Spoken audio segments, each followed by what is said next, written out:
And were you a big Entourage? So Action Park Media is run by Kevin Connolly. Yeah. E from Entourage. So were you a big Entourage guy growing up?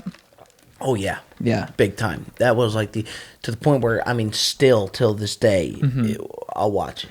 And how is it now? You know, you're hanging out with like Johnny Drama Yeah. and Kevin Connolly regularly. Is it a mind trip, or are you kind of like, oh, these are just my boys now? Till this day, yeah. Yeah. Like we went out golfing with them, and like there were times where we were out golfing where you had Johnny Drama and then you had Kevin Connolly in a cart together. Yeah. And watching them go to their ball in the cart driving together, and like Drama telling he had to hit his shot and stuff like that.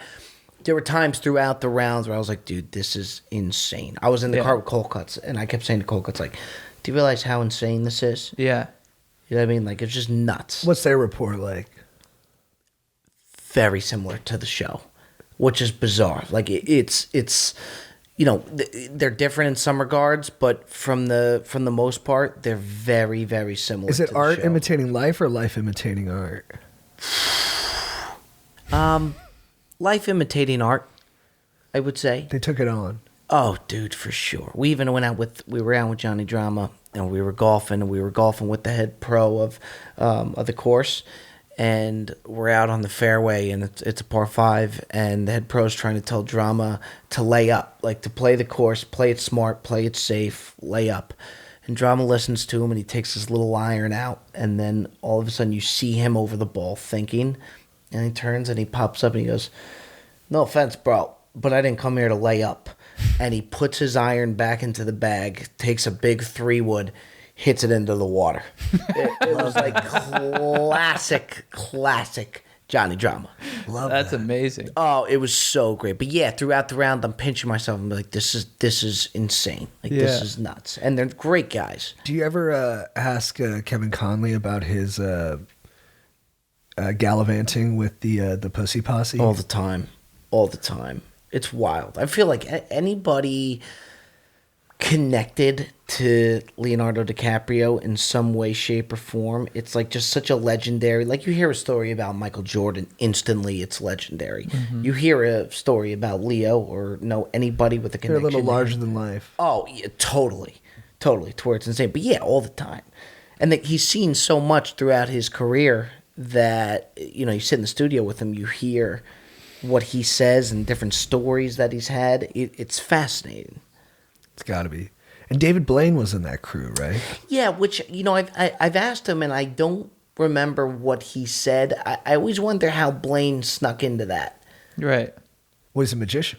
Well, yeah, but he's a magician, but how did they all... Get connected. Yeah, like, was he ever an actor? Like, how did they all get connected? Right. And a damn good magician. The best, right? The most... I mean, could you know of a better magician better than David Blaine? I don't think so. Chris Angel? Nah. There we go. Wow. Now we got to think. Mind freak. Now we got it. Now, The Mind Freak. Yeah. Who do you got, Chet? Chris Angel or David Blaine? I think I gotta go with D. Blaine. Yeah. Yeah. I was just throwing Chris Angel out there just because that's the only other name I know. Justin Willman. What's his name? Oh, yeah. Well, this is bad because I worked on his Comedy Central pilot. Justin Willman? Justin Willman. I think that's what it is. Nice guy. Good guy. He's a good magician too. But yeah, I was on a lot of drugs when I worked on that show, guys. Was he? Good for him. No, I was on a lot. Oh. You know, he was bone sober. He was a professional. Also, too, like, you think about actors, like how hard it is coming up with the actors and stuff like that. Imagine being a magician, coming up and telling people that you're a magician. Oh, Tough sledding. Yeah. You're in high school, you're keeping that to yourself. Totally. Unless you've already got the goods. Right. Because I think what you can do is, like, there was occasionally where people would have offbeat passions and you'd be like, oh, what a dork. But then the talent show would come around and you're like, did you see Caleb Irish dance? The kid can bring it. Yeah. You know what I mean? yeah. And then, you know, they had an audio visual component too, where, like, behind him on the screen, it's split screen into other Caleb's doing the Irish jig. Yeah. And I was like, holy crap. Like, this is like a full scale immersive experience. And then I just had to tip my hat to him. Talent, if you got the goods. Totally. Or even, like, you know, you meet friends' parents, they take you out to dinner or something, say, oh, you know, what do? You give your whole story, your whole spiel. You say you're a magician, it's tough to get them to take you seriously. It is. It's got to be tough growing up with that. It's a big Totally. buy-in. yeah. And It's tough. magicians too, always cocky on stage. I hate Yeah. it. They're- You're so right. Yeah, they really bring it. I They mean, I do. think you have to really believe that, you're the fucking man, because every magician I see on stage, they're just like commanding the room, just like, Well, their patter's always like superior. yeah. They're like, oh, well, you thought it was a jack? Oh, you goofball. It's Yeah. actually You a know. queen. Yeah. Yeah. I wonder if they take that off the stage. Like if they take that big dick energy off of I'm it. sure it bleeds better in, not. probably. It's- Unless, To some degree, I'll right? smack a Yeah. magician. Yeah. but unless you feel like the magic is all you have. Yeah. Maybe when you get off the stage and you're sort of like, who am I? Right. Without my cards. They feel a little absent of their power. Yeah.